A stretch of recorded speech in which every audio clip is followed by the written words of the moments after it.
What's going on, Mutha Truckers? Welcome to Mutha Truck News. Email us on muthatruckernews@gmail.com. So today, President Trump has stated this as Liberation Day. And so basically, he puts a reciprocal tariff globally, and he has a chart that I'll play and you guys can see.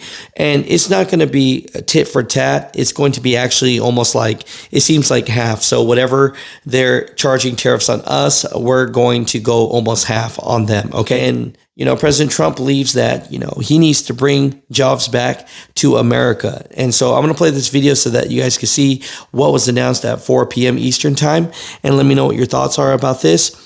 It's interesting to see a world of tariff. The White House has already imposed 25% tariffs on all steel and aluminum imports from all countries, along with 20% duty on all Chinese goods, right? And so now, they're looking to tack on another 10%, right, from all imports globally, right? And so it's just one of those things where how does this affect the trucking industry? Can you imagine a world where in America, if we're going to have to pay more money for stuff and you're finding yourself buying things more in America because it's just going to cost too much money buying from overseas or in Canada or Mexico, then what's that going to do? Potentially the Mexican truck drivers and Canadian truck drivers won't have as much loads to bring over to America. And can you imagine a America where you don't see Canadian and Mexican truck drivers in it, right? So very interesting stuff, right? In the short term, what are your thoughts?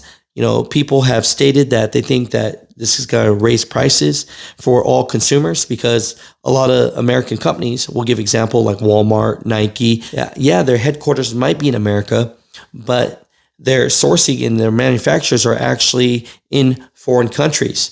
So if you're thinking you're buying American goods, yeah, potentially they are going to be more money. So it's interesting stuff. I wonder if that means that this could be a world where Americans order less stuff from overseas, meaning less containers coming over here, meaning less trucks at the ports, right? So anytime that things affect pricing and sourcing, believe me, it's going to affect truck drivers. Reclaimed, and the day that we began to make America wealthy again.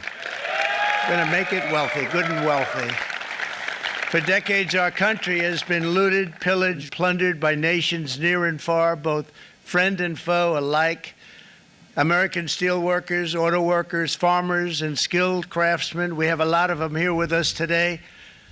They really suffered gravely. They watched in anguish as foreign leaders have stolen our jobs, foreign cheaters have ransacked our factories, and foreign scavengers have torn apart our once beautiful American dream. We had an American dream that you don't hear so much about. You did 4 years ago, and you are now, but you don't too often, and for many years and decades even, you didn't hear too much about.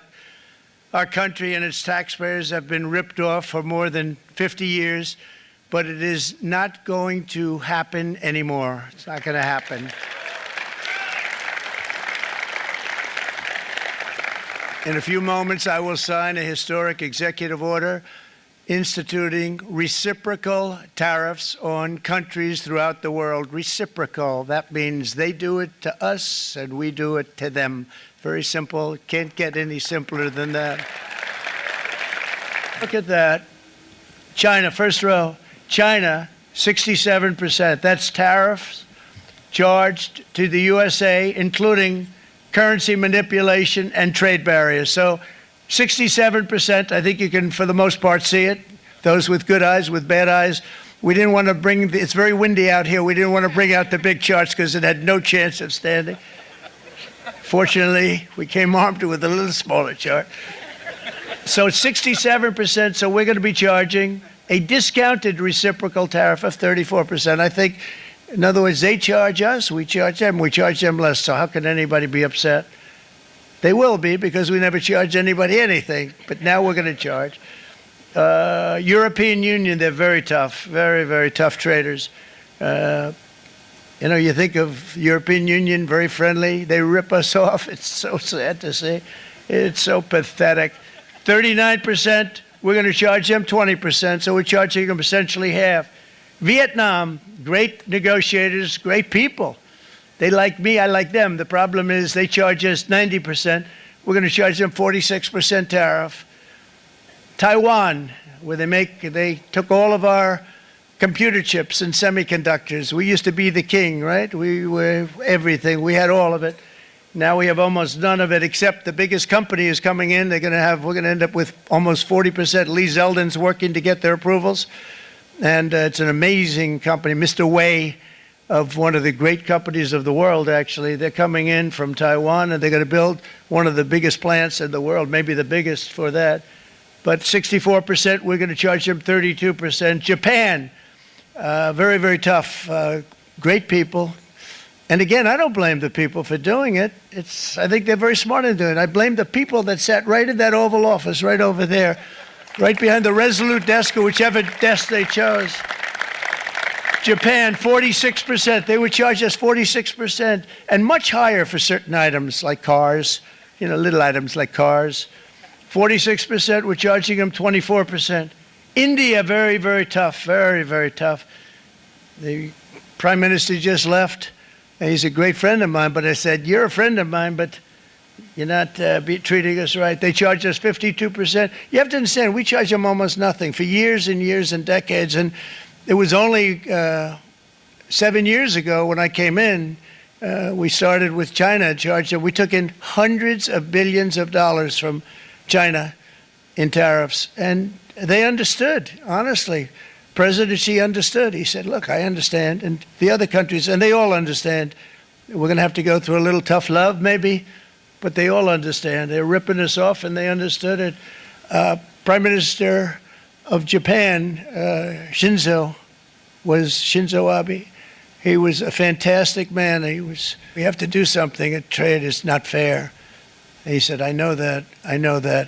And he was a great gentleman. He was a fantastic man, but he understood immediately what I was talking about. I said, Shinzo, we have to do something. He said, I know that. And we worked out a deal, and it would have been a much better deal, but frankly, there were many years left in the deal that was made previous to my getting there, but it was something. If you look at Switzerland, 61% to 31%. Indonesia, Malaysia, Cambodia. Oh, look at Cambodia, 97%. We're going to bring it down to 49. They made a fortune with the United States of America. United Kingdom, 10%, and we'll go 10%. So we'll do the same thing. South Africa, 60%, 30%, and they've got some bad things going on in South Africa. We're paying them billions of dollars, and we cut the funding because a lot of bad things are happening in South Africa. The fake news ought to be looking at it. They don't want to report it. Brazil, 10%, 10%.